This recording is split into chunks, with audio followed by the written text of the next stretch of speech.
नमस्कार, आप देख रहे हैं न्यूज़ और मैं हूं आपके साथ शुभम। इस समय मेरी मौजूदगी फतुहा कार्यालय अंचल कार्यालय में और मेरे पीछे आप यहां पे देख सकते हैं कि एक बार फिर से किसानों के तरफ से जो है धरना का आयोजन किया गया है। कारण है सैटेलाइट टाउनशिप, जो मुख्यमंत्री के द्वारा बताया गया है कि तमाम जो जनता जो किसान है उनकी सारी ज़मीन में से 45% जो ज़मीन है वो सरकार लेगी सैटेलाइट टाउनशिप को लेके।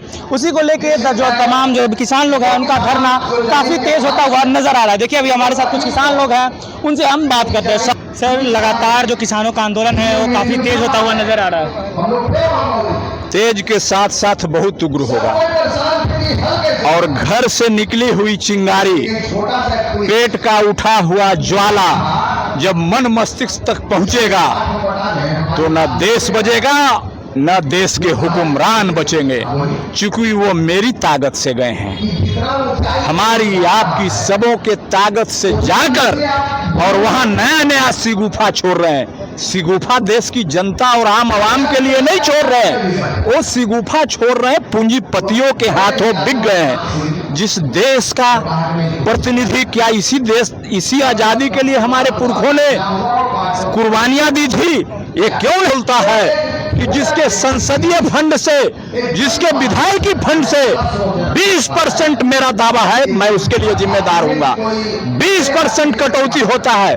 क्या गांधी बाबा और सुभाष चंद्र बोस ने आजादी इसलिए करवाया था कि हमारे नुमाइंदे फंड पर जिंदा रहे और उनके कोष का, सार्वजनिक कोष का पैसा कटे? एक दूसरे के नाम पर चिल्लाते हैं, गरीबी के नाम पर चिल्लाते हैं। इनके फंड से पैसा इस पर काहे नहीं चिल्लाते हैं? कार्यालय में, अंचल कार्यालय में यहाँ सहयोग शिविर लगा हुआ है, इसकी क्या जरूरत थी? यदि निरंतरता होता, यहाँ भ्रष्टाचार नहीं होता, कोई बता दे एक आदमी आकर कि बिना पैसे का यहाँ काम होता है, कलेक्ट्री में बिना पैसे का काम होता है, जिला में जहां बिना पैसे के काम होता है, थाना में बिना पैसे का काम होता है, तो गाय, गंगा, गौरी और तुलसी लेके मैं बोलने को तैयार हूं। आमादा है तो देश के प्रतिनिधि बोल रहे कि इन जगहों पर बिना पैसे का काम होता है, बिना खरीद फरोख्त का काम होता है। खस्सी के जान जाए, खबैया के स्वाद आवे। ए इनकलाब जिंदाबाद, किसान मजदूर जिंदाबाद। और यह आग जब तक मेरे पेट और मन मस्तिष्क की आग नहीं बुझेगी, हम उसको चैन से नहीं रहने देंगे, चैन से नहीं। सर, लगातार देखा जा रहा है कि किसानों का जो आंदोलन है काफ़ी तेज होता हुआ नजर आ रहा है।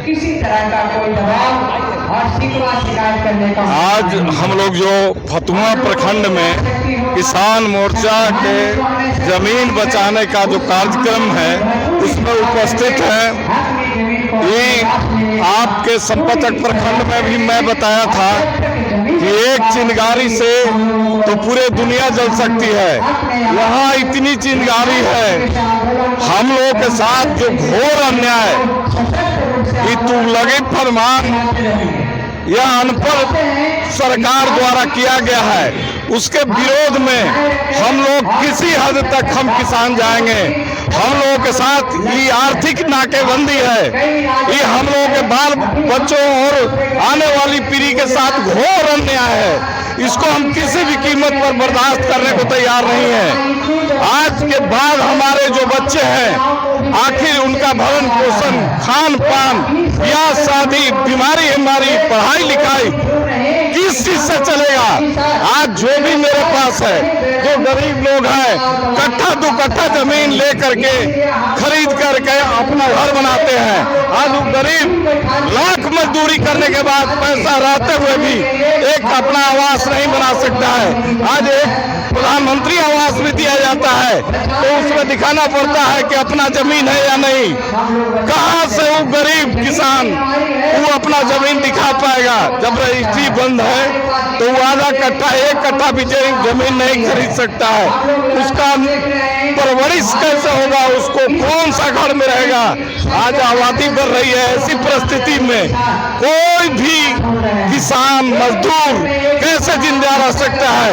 आज जो निर्णय लिया जाता है तो निर्णय लेने में वो जो हम लोग का अधिकार है जमीन का, उसमें 70% किसानों की सहमति आवश्यक है, लेकिन ये सरकार कभी भी किसी 1% से भी सहमति नहीं लिया, अपना फरमान जारी कर दिया।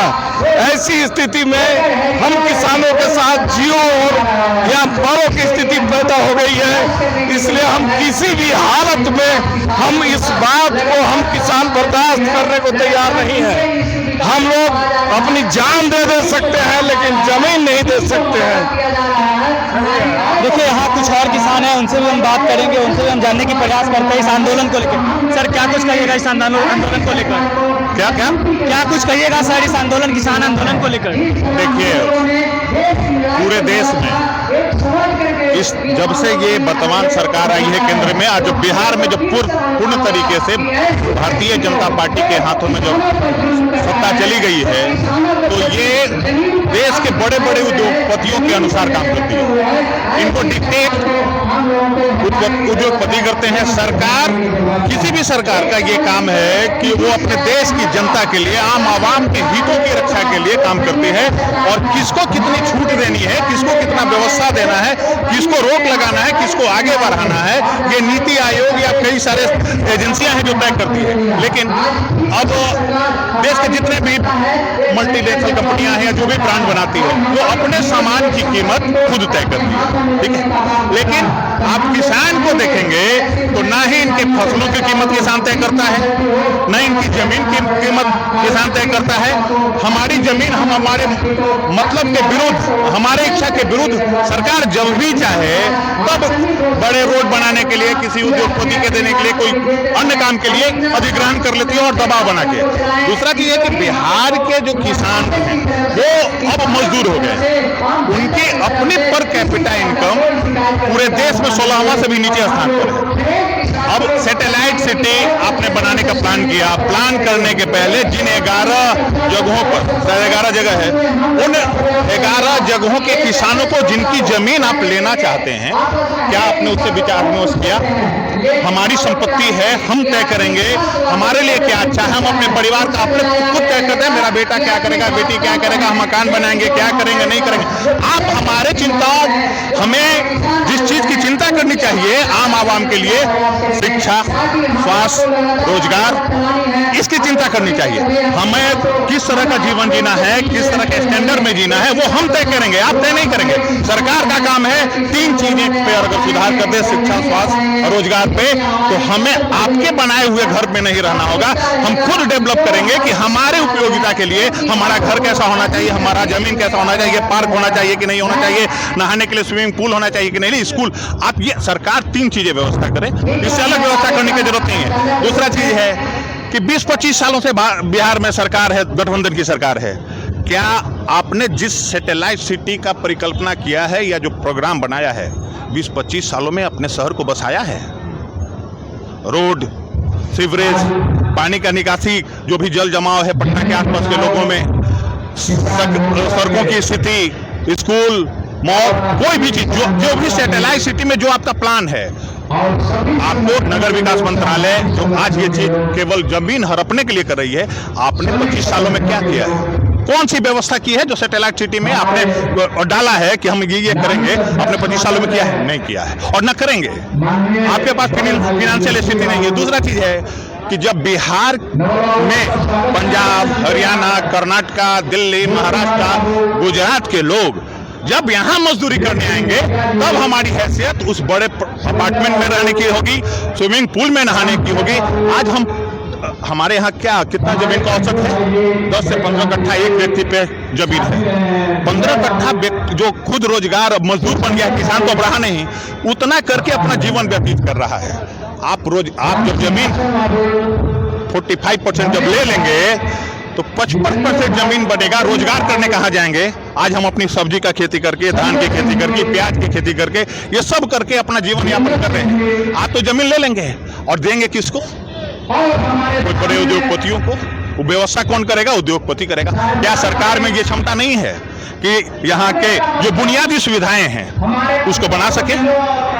कोई प्राइवेट कंपनियां भी व्यवस्था द्वारा रहेगी। जो सरकार का काम है वो सरकार एक तरह से असफल है जनता को सुविधा देने के लिए, व्यवस्था देने के लिए, इसलिए वो कोई अन्य कंपनी के माध्यम से जो उद्योगपति है उसको देने का कार्य कर रही है इस मामले में। देखिए अभी तमाम जो किसान यहाँ पे आपको देखने को मिल रहे हैं वो काफ़ी ज़्यादा उग्र नज़र आ रहा है, काफ़ी ज़्यादा जो सरकार से नाराज़गी है वो यहाँ पे बताते हुए नज़र आ रहा है। आप देखे थे न्यूज़ शुभम के साथ।